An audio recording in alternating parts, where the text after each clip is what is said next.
अस्सलाम वालेकुम, मैं आपकी होस्ट मुस्कान। आप देख रहे हैं सोच शूज़ कराची से रिपोर्ट करें। अयासुद्दीन मुल्क भर में इंतखाबात की तैयारियां ज़ोर शोर से जारी हैं। मुख्तलिफ सियासी पार्टियों के नुमाइंदे अपनी इलेक्शन कैंपेन में मसरूफ़ अमल हैं। इसी तरह मुस्लिम लीग नून के उम्मीदवारों ने भी अपनी इंतखाबी मुहिम शुरू कर दी है। कैमाड़ी के कौमी असम्बली के हल्का एन है 243 के नून लीग के उम्मीदवार साबका सूबाई वजीर ट्रांसपोर्ट अख्तर हुसैन जदून नून लीग के एन है 243 के उम्मीदवार हैं और PSA से 14 के उम्मीदवार कारी उस्मान हैं।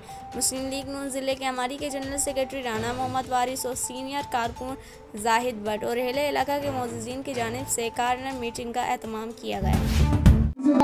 बच्चे की तरह है कि खाते भी हम बहुत शुक्रिया। और अली हैदर साहब और दीगर जितने मेरे दोस्त बैठे हैं सबको मेरी तरफ से अस्सलाम वालेकुम।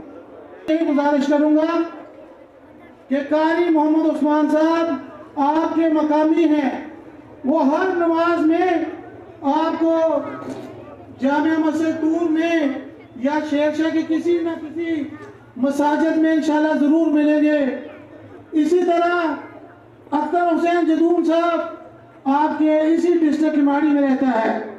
पहले हमेशा यहाँ पे मैंने बाहर से आके मुंतखब। इस वीडियो को लाइक करें, हमारे चैनल को सब्सक्राइब करें और बेल आइकन जरूर प्रेस करें हमारी न्यू वीडियो सबसे पहले देखने के लिए।